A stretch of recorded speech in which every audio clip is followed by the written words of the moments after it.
नमस्कार आप सभी को। मैं आचार्य जटाशी और आज फिर से आप सभी के समक्ष जीवन के कुछ मूल्य विषय पर वार्तालाप करना चाहूँगा, क्योंकि ये बहुत ही महत्वपूर्ण है हम लोगों के जीवन में।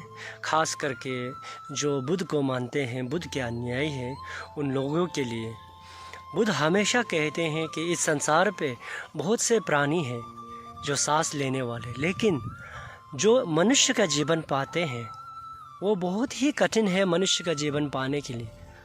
तो इसीलिए जब आपको अवसर मिला है मनुष्य का जीवन पा और आपको एक आज़ादी है कि आप अपने जीवन को किस राह पर लेके जाए और क्या करें, आपको आज़ादी है, तो उस टाइम पर बुद्ध कहते हैं कि हमेशा निरंतर में रहे, हमेशा वर्तमान पे जिए। हम सभी को अब इस समय जो आज़ादी मिला है वो क्या पता अगर इस संसार से कब हमारे प्राण चला जाए और उसके बाद पता नहीं कि कितने युगों का बाद हम एक मनुष्य के जीवन को पाएंगे।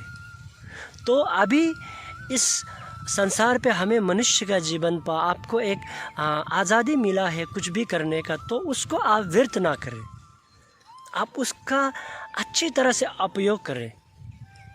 आप अपने जीवन को एक सुंदर रास्ता पे ले जाने के लिए अच्छी तरह से उसको उपयोग करें तो आपका जीवन व्यर्थ नहीं जा सकता है। तो मैं ये कहना चाहूँगा कि ज़्यादातर इस संसार पे लोग अपने जीवन को व्यर्थ कैसे बनाते हैं, मैं उसका बारे में कहना चाहूँगा। हम सब क्या करते हैं, हम सब भविष्य काल का बारे में सोचते हैं। जो काम आज हम करने वाले हैं, जो हमारे भीतर बैठे हुए क्रोध, मोह, माया, ईर्ष्या, ये सब को भी ख़त्म करने के लिए हम सोचते तो हैं, लेकिन उसको ख़त्म करने के लिए साधना या चेतना पे हम बैठना चाहते हैं। तो अभी हम साधना पे बैठेंगे ऐसे सोचते हैं, लेकिन उसी क्षण पे, उसी समय पर एक सोच आता है कि नहीं, मैं इसको काल, उसमें अभी तो मैं समय नहीं है मेरे पास, तो मैं उसको काल या कहीं भविष्य में उसको साधना में बैठकर मैं उसको ख़त्म करूँगा। जो आज जो काम हो सकता है हम उसको छोड़कर, जो वर्तमान में हो सकता है उसको छोड़कर हम भविष्य में ज़्यादा सोचते हैं। इसीलिए अभी तक इस संसार पे हम सब इस संसार पे रुके हुए हैं।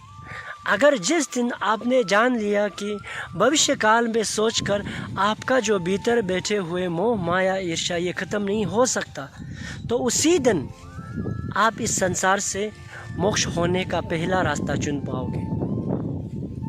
इसीलिए बुद्ध कहते हैं कि कल किसी ने नहीं देखा है, इनपरमानेंट।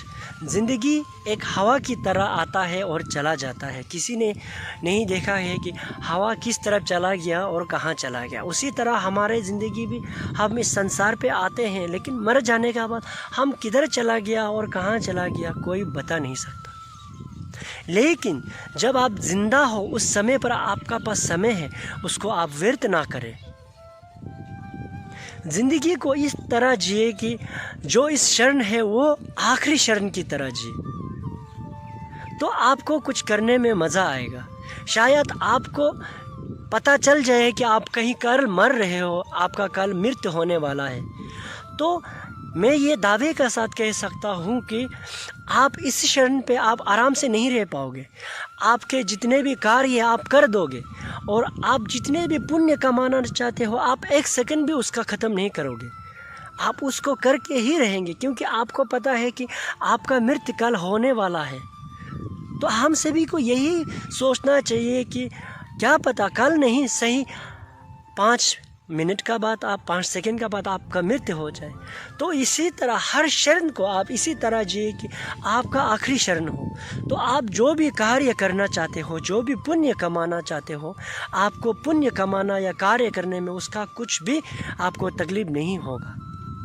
तो इसलिए बुद्ध कहते हैं कि छेने यूंथुंग शेजे ना पा म छे ई छे क्यां जिसा मिशेबे गांगपा छुले ओ मालेम पाता रंगी देबा दंग दो लावर चीज पालमार में जैसे कहते हैं। तो कहते हैं कि हमारे जीवन का आयु कितना है पता नहीं, हमारे जीवन का आयु कितना है पता नहीं, लेकिन आपके जीवन में जितना आयु है उसको व्यर्थ ना करते हुए उसको अच्छी तरह से उपयोग करें, और उसको एक अच्छी दिशा पर ले जाने के लिए आपको कोशिश करना चाहिए। तो मैं आप सभी से यही कहना चाहूँगा कि भविष्य काल और भूतकाल का बारे में सोचकर अपने ज़िंदगी को व्यर्थ ना करें। जो भी करना है आपको वर्तमान में ही करें। अगर इस संसार से मोक्ष पाना है तो वर्तमान में ही रहकर आप पा सकते हो।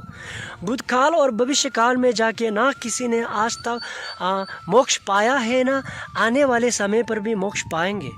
जो भी करना है आपको वर्तमान में ही रहकर करना है। तो इसी शरण से आप कोशिश कीजिए कि आप जो भी कार्य कर रहे हो, जो भी आपको इस संसार के दुखों से मुक्त पाने के जो भी कार्य करना चाहते हो, तो इस संसार से आपको मोक्ष पाना चाहते हो, तो इस क्षण से ही आप कोशिश कीजिए, ना कि आप भविष्य काल और भूतकाल का बारे में सोच के अपने ज़िंदगी को व्यर्थ करें। धन्यवाद।